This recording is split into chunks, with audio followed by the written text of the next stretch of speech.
تم جہاں کہیں بھی ہو، جس حالت میں ہو، اللہ تمہارے ساتھ ہے۔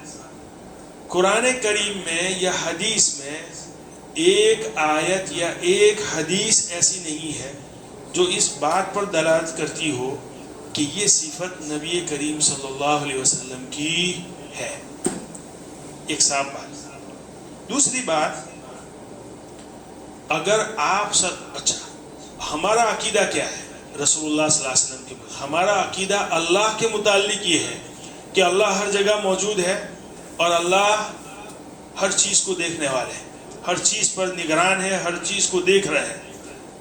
گویا کہ ہم سب لوگ اندر سرولنٹ ہیں، اللہ رب العزت کے کنٹرول میں ہیں، اللہ ہر چیز پر نظر رکھے ہوئے ہیں۔ یہ اللہ کے متعلق ہمارا عقیدہ ہے۔ رسول اللہ صلی اللہ علیہ وسلم کے متعلق یہی عقیدہ دوسری جماعتوں نے جوڑ دیا کہ یہ صفت رسول اللہ صلی اللہ علیہ وسلم کی ہے۔